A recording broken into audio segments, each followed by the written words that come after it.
नवरात्रि शुरू हो रही है, पर क्या आपने पहले दिन की तैयारी पूरी कर ली है? माँ शैलपुत्री की पूजा में कौन सा एक रंग है जो आपको सौभाग्य दिला सकता है? और घट स्थापना करते समय वो कौन सी गलती है जिससे आपकी पूजा अधूरी रह सकती है? नमस्कार, आज आध्यात्मिक धारा पर हम नवरात्रि सीरीज के डे 1 की शुरुआत कर रहे हैं। माँ शैलपुत्री के इतिहास से लेकर कलश स्थापना के हर एक नियम तक सब कुछ आज के इस विशेष वीडियो में। अंत तक जरूर देखिएगा क्योंकि अंत में है माँ का एक विशेष सिद्ध मंत्र। भक्तों, अब समय है माँ शैलपुत्री को अपने घर और हृदय में आमंत्रित करने का। नवरात्रि के प्रथम दिन घट स्थापना का सबसे अधिक महत्व है। शास्त्र कहते हैं कि कलश के मुख में भगवान विष्णु, कंठ में रुद्र और मूल में ब्रह्मा जी का वास होता है। आइए जानते हैं इसकी चरण दर चरण विधि। सबसे पहले अपने घर के मंदिर या उत्तर पूर्व दिशा को साफ कर लें। वहां गंगा जल छिड़क कर पवित्रता करें। अब एक लकड़ी की चौकी रखें और उस पर लाल या पीला साफ कपड़ा बिछाएं। अब एक मिट्टी का चौड़ा और गहरा पात्र लें। इसमें स्वच्छ मिट्टी की एक परत बिछाएं और उस पर जौ के बीज समान रूप से फैला दें। फिर एक परत मिट्टी की और डालें और हल्का पानी छिड़कें। ये जो आपके घर की खुशहाली और तरक्की का संकेत देते हैं। इस पात्र को चौकी के बीचों बीच स्थापित कर दें। अब एक तांबे, पीतल या मिट्टी का शुद्ध कलश लें। कलश पर रोली या कुमकुम से स्वास्तिक का चिन्ह बनाएं और उसके गले में 3 बार कलावा बांधें। अब इस कलश को गंगा जल और शुद्ध जल से भरें। इसके भीतर एक साबुत सुपारी, कुछ अक्षत और एक चांदी का सिक्का और एक इलायची डालें। कलश के मुख पर आम या अशोक के 5 या 7 पत्ते इस प्रकार रखें कि वे बाहर की ओर खिले हुए दिखाई दें। अब एक जटा वाला नारियल लें। उसे लाल चुनरी या कपड़े में लपेटकर कलावे से बांध लें। इस नारियल को कलश के ऊपर इस तरह स्थापित करें कि नारियल का मुख आपकी तरफ हो। अब इस तैयार कलश को जौ वाले पात्र के ठीक बीच में रख दें। कलश स्थापित करने के बाद उसके दाहिनी ओर घी का दीपक जलाएं।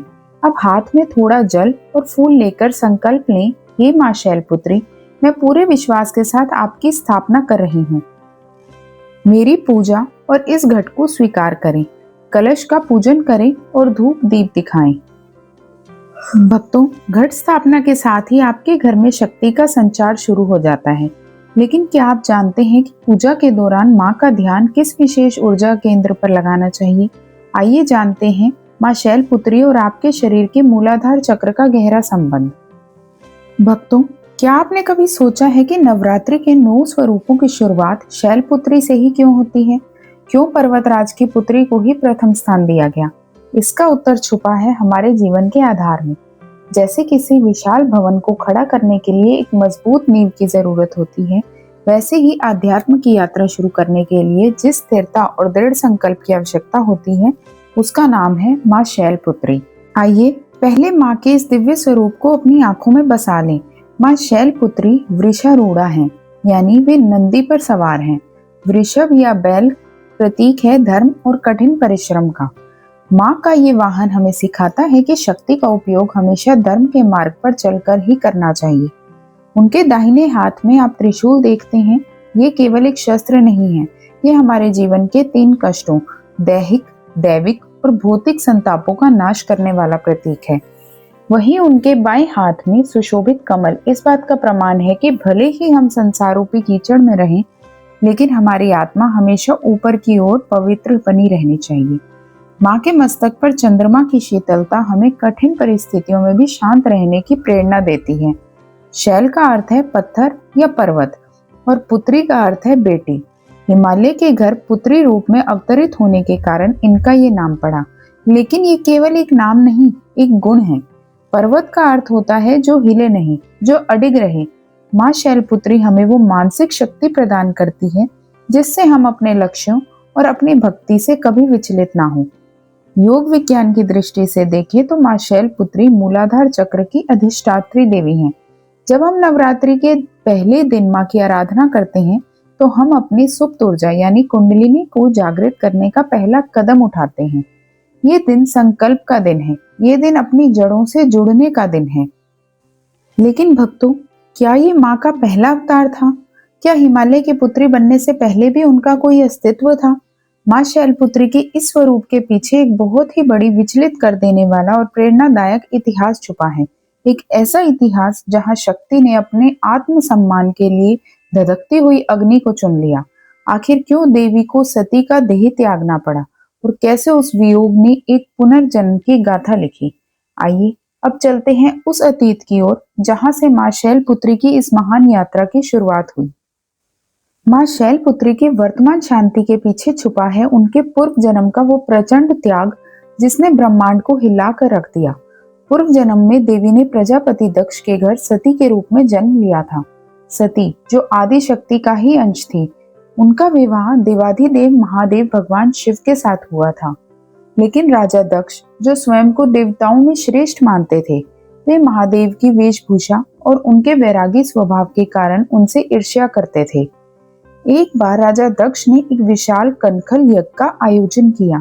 उन्होंने स्वर्ग के सभी देवी देवताओं, गंधर्वों और ऋषियों को आमंत्रित किया, लेकिन जानबूझकर अपने दामाद भगवान शिव और अपनी पुत्री सती को निमंत्रण नहीं भेजा। जब सती को इस भव्य यज्ञ के बारे में पता चला तो वे अपनी जन्मभूमि जाने के लिए व्याकुल हो उठी। महादेव ने उन्हें समझाया, बिना बुलाए जाना उचित नहीं है देवी, वहां जाने से मान सम्मान की हानि होगी। लेकिन सती का पुत्री हृदय नहीं माना। वे महादेव की आज्ञा लेकर नंदी के साथ अपने पिता के घर पहुंच गई। जैसे ही सती यज्ञ स्थल पर पहुंची, उन्होंने देखा कि वहां ना तो उनका कोई स्वागत हुआ और ना ही उनके पति महादेव के लिए कोई स्थान सुरक्षित रखा गया था। केवल उनकी माता प्रसूति ने उन्हें गले लगाया, बाकी सभी ने उपेक्षा की। जब सती ने अपने पिता दक्ष से इसका कारण पूछा तो दक्ष ने सरेआम भगवान शिव का उपहास करना शुरू कर दिया। उन्होंने महादेव को अमंगलकारी और शमशान निवासी कहकर अपमानित किया। अपने आराध्य और पति का ऐसा घोर अपमान सुनकर सती का हृदय छलनी हो गया। उन्हें ग्लानि हुई कि उन्होंने महादेव की बात नहीं मानी। उन्होंने उसी क्षण घोषणा की, जिस देह ने इस अहंकारी पिता से जन्म लिया है, मैं उस देह का त्याग करती हूँ। और देखते ही देखते सती ने अपनी योग शक्ति से अपने भीतर की अग्नि को जागृत किया और स्वयं को उस अग्नि की ज्वाला में समर्पित कर दिया। सती की आत्मदाह की खबर जैसे ही कैलाश पहुंची, महादेव का तीसरा नेत्र खुल गया। उन्होंने क्रोध में अपनी एक जटा उखाड़कर वीरभद्र को उत्पन्न किया, जिसने राजा दक्ष के यज्ञ का विध्वंस कर दिया। सती का वह पार्थिव शरीर लेकर महादेव ब्रह्मांड में घूमने लगे, जिससे सृष्टि का संतुलन बिगड़ने लगा। अंत में भगवान विष्णु ने अपने सुदर्शन चक्र से सती के अंगों को विभाजित कर दिया, जिनसे 51 शक्ति पीठों का निर्माण हुआ। लेकिन सती ने देह त्यागते समय एक प्रतिज्ञा की थी कि वे हर जन्म में महादेव की ही अर्धांगिनी बनेंगी। अब सवाल ये था कि सती का पुनर्जन्म कहाँ होगा? कैसे एक बार फिर शक्ति और शिव का मिलन होगा? क्या हिमालय राज के घर जन्म लेना केवल एक संयोग था, या महादेव को पाने के लिए उन्हें किसी कठिन परीक्षा से गुजरना था? सती के आत्मदाह के बाद पूरी सृष्टि में एक सूनापन छा गया था, लेकिन शक्ति कभी नष्ट नहीं होती, वह केवल नया रूप धारण करती है। सती ने मरते समय संकल्प लिया था कि वे अगले जन्म में भी महादेव की ही अर्धांगिनी बनेंगी। इसी संकल्प को पूरा करने के लिए आदि शक्ति ने पर्वतराज हिमालय और माता मैना की पुत्री के रूप में जन्म लिया, क्योंकि वे शैल यानी पत्थर के राजा हिमालय की पुत्री थी। इसलिए पूरे ब्रह्मांड में वे शैलपुत्री के नाम से विख्यात हुई। जैसे जैसे माँ शैलपुत्री बड़ी हुई, उनके हृदय में महादेव के प्रति प्रेम और बढ़ने लगा।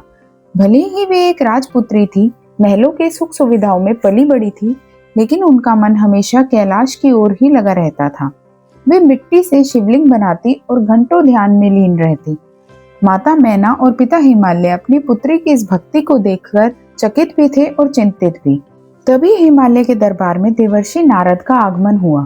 नारद जी ने माता पिता को बताया कि आपकी पुत्री कोई साधारण बालिका नहीं, बल्कि स्वयं आदि शक्ति हैं। उन्होंने शैलपुत्री को मार्ग दिखाया कि यदि वे महादेव को पुनः प्राप्त करना चाहती हैं, तो उन्हें कठिन तपस्या का मार्ग चुनना होगा। यहीं से शुरू हुआ एक राजकुमारी का तपस्विनी बनने का सफर। कल्पना कीजिए एक ऐसी राजकुमारी की जो कोमल बिस्तरों पर सोती थी, अब वह खुले आसमान के नीचे कंटीले रास्तों और बर्फीली चोटियों पर बैठी थी। हजारों वर्षों तक माँ ने केवल फल फूल खाकर तपस्या की, फिर कई वर्षों तक केवल पत्तों का निर्वाह किया, जिसके कारण उनका नाम अर्पणा भी पड़ा। अंत में उन्होंने अन्न और जल का भी त्याग कर दिया। उनकी तपस्या इतनी प्रचंड थी कि उनके शरीर से निकलने वाली ऊर्जा से तीनों लोग थरथराने लगे। देवता, ऋषि और मुनि सभी माँ की इस अडिग भक्ति को देखकर नतमस्तक हो गई। ये तपस्या केवल महादेव को पाने के लिए नहीं थी, बल्कि ये हमें सिखाती है कि जब लक्ष्य बड़ा हो तो त्याग भी महान होना चाहिए। यही वो समय था जब माँ ने अपनी आंतरिक शक्तियों को जागृत किया। उनकी इस स्थिरता से उन्हें हिमालय की तरह अचल बना दिया।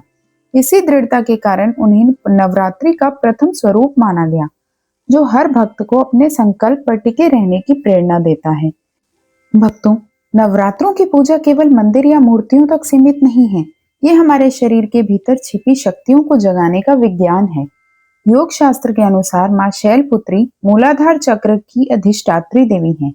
हमारे शरीर में 7 चक्र होते हैं और मूलाधार सबसे पहला और सबसे महत्वपूर्ण आधार है। जैसे माँ शैलपुत्री पर्वतराज की पुत्री हैं और पर्वत स्थिरता का प्रतीक है, वैसे ही मूलाधार चक्र हमारे जीवन में स्टेबिलिटी लाता है। मूलाधार चक्र हमारी रीढ़ की हड्डी के सबसे निचले हिस्से में स्थित होता है। इसे रूट चक्र भी कहते हैं। जब हम नवरात्रि के पहले दिन माँ शैलपुत्री का ध्यान करते हैं, तो हम अपनी उस ऊर्जा को जगाते हैं जो हमें जीवन के डर, असुरक्षा और मानसिक चंचलता से मुक्ति दिलाती है। यदि आपका मन बहुत भटकता है, यदि आप निर्णय लेने में घबराते हैं, तो समझ लीजिए कि आपको माँ शैलपुत्री की शरण में जाने और अपने मूलाधार चक्र को संतुलित करने की आवश्यकता है। पूजा के बाद कुछ मिनट शांत बैठकर अपनी रीढ़ को सीधा रखें। अपनी चेतना को रीढ़ के आधार पर ले जाएं और कल्पना करें कि वहां लाल रंग का एक दिव्य प्रकाश फैल रहा है। माँ शैलपुत्री का मानसिक जाप करें। यह अभ्यास न केवल आपकी आध्यात्मिक शक्ति बढ़ाएगा, बल्कि आपको व्यवहारिक जीवन में भी अधिक आत्मविश्वासी और शांत बनाएगा। माँ के मस्तिष्क पर जो अर्धचंद्र है, वह मन की शांति का प्रतीक है। मूलाधार चक्र के जागृत होने से व्यक्ति अपनी भौतिक इच्छाओं और आध्यात्मिक लक्ष्यों के बीच संतुलन बनाना सीखता है। इसलिए पहले दिन की पूजा का महत्व सबसे अधिक है, क्योंकि जब तक नींव मजबूत नहीं होगी, तब तक भक्ति की इमारत खड़ी नहीं हो सकती। भक्तों, विधि और ध्यान के बाद अब बारी आती है माँ को उनका सबसे प्रिय भोग अर्पण करने की। माँ शैलपुत्री को सफेद रंग की वस्तुएं अत्यंत प्रिय हैं।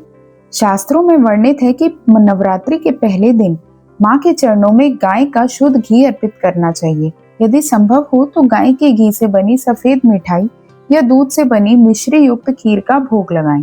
मान्यता है कि माँ को घी का भोग लगाने से भक्त को आरोग्य का वरदान मिलता है और शरीर के समस्त व्याधियों का नाश होता है। पूजा की पूर्णता मंत्रों के बिना अधूरी है।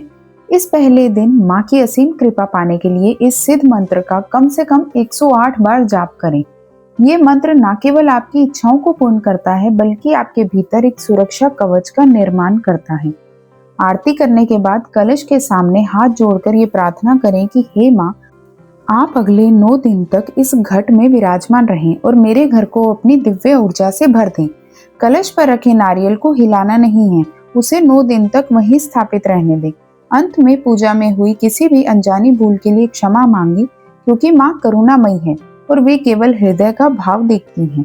भक्तों, माँ शैलपुत्री का ये प्रथम दिन हमें सिखाता है कि जीवन में शुरुआत हमेशा स्थिरता और संकल्प से होनी चाहिए। जैसे हिमालय अडिग है, वैसे ही आपका विश्वास भी शक्ति पर अडिग होना चाहिए। आशा है कि आध्यात्मिक धारा की ये विशेष प्रस्तुति आपके नवरात्र के सफर को और भी भक्ति में बनाएगी। लेकिन यात्रा अभी शुरू हुई है। कल हम जानेंगे उस शक्ति के बारे में जिन्होंने महादेव को पाने के लिए हजारों वर्षों तक केवल हवा और पत्तों पर जीवित रहकर कठोर तप किया। कल की वीडियो में हम देखेंगे माँ ब्रह्मचारिणी की अद्भुत गाथा और दूसरे दिन की विशेष पूजा विधि। उसे मिस न करने के लिए अभी चैनल को सब्सक्राइब करें और बेल आइकन जरूर दबाएं।